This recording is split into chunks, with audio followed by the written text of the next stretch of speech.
আজ agnus cactus নিয়ে আলোচনা করব। এই সুন্দর ওষুধটির কি কি লক্ষণ এবং কি কি রোগে ব্যবহার করা যায় সেটার বিস্তৃত আলোচনা করার চেষ্টা করব। সচরাচর এই ওষুধটি স্ত্রী ও পুরুষ জননেন্দ্রিয়ের স্নায়ুর উপরে কাজ করে, অর্থাৎ এই দুইটা অঙ্গের উপরে এবং স্নায়ুর উপরে তার কাজ করার জন্যেই লক্ষণগুলো সেভাবেই আমি আলোচনা করার চেষ্টা করতেছি। ওষুধটাকে আমরা জানি ধ্বজভঙ্গের ওষুধ, সুতরাং অতিরিক্ত ইন্দ্রিয়ের সেবাজনিত ধাতু দুর্বলতাকেই প্রধান লক্ষণ হিসাবে আমরা বিবেচনা করতে পারি। 1 নম্বর। 2 নম্বর হচ্ছে অতিরিক্ত হস্তমৈথুনের কারণে এই ওষুধের লক্ষণ অনেক লক্ষণে আমরা এই ওষুধটা প্রয়োগ করতে পারি। তৃতীয়ত হচ্ছে স্বামী সহবাসে বিতৃষ্ণা। চতুর্থ হচ্ছে ধ্বজভঙ্গ, যেটা এর আগেও আলোচনা করেছি। পঞ্চম হচ্ছে প্লিহার বিবৃদ্ধি অথবা শীতকাতর, আমরা যেটাই বলি না কেন। 6 নম্বর হচ্ছে অমনোযোগী এবং স্মরণ শক্তির ক্ষীণতা। 7 নম্বর হচ্ছে রজস্রাব সামান্য পরিমাণে হয়। এই কয়েকটা লক্ষণের উপরেই আমরা এই ওষুধটা প্রয়োগ করতে পারি। আমি যদি সংক্ষেপে বলি, এই ওষুধটা আমরা অতিরিক্ত ইন্দ্রিয় সেবাজনিত ধাতু এবং ধ্বজভঙ্গ হিসাবে ব্যবহার করতে পারি। এটা উভয় লিঙ্গকে ব্যবহার করা যায়। সুতরাং এই ওষুধটার আমাদের জানা উচিত, এই লক্ষণগুলো মনে রেখে। প্রশ্ন আসছে, এই লক্ষণ ছাড়া কি কি ওষুধে আমরা এই ওষুধটি ব্যবহার করতে পারি।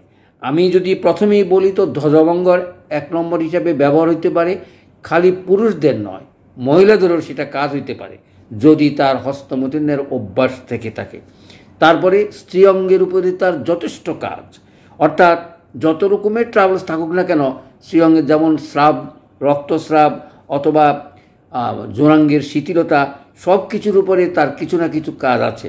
সেই হিসাবে আমরা বলতে পারি শ্বেতপদর এবং লিকোরিয়া।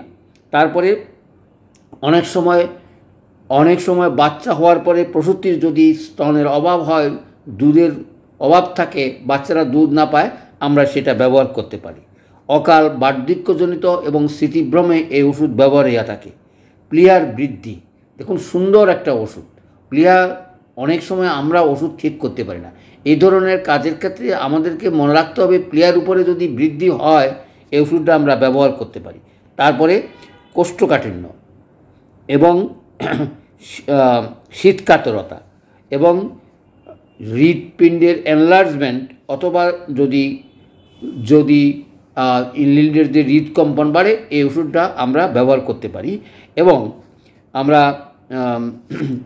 বন্ধ্যত্ব, অর্থাৎ অনেক সময় মহিলাদের যদি কোনো বাচ্চা না হয়, সেক্ষেত্রেও আমরা এই ওষুধটা ব্যবহার করতে পারি। এই 10টা রোগের কথা মনে রেখেই এই ওষুধটা প্রয়োগ করতে পারেন।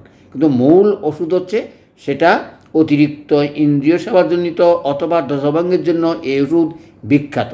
এবং এই ওষুধের সঙ্গে অনেক সময় আমরা এই ওষুধের পরে ক্যালাডিয়াম বা সেলেনিয়াম ওষুধ ব্যবহার করতে পারি। অর্থাৎ এই ওষুধের কাজ করার পরে যদি না হয়, আর এই ওষুধটা অত্যন্ত অগভীর এবং শীতকাতর, কোনো রকমের মায়াজমেটিকের উপরে তার কোনো কাজ নেই।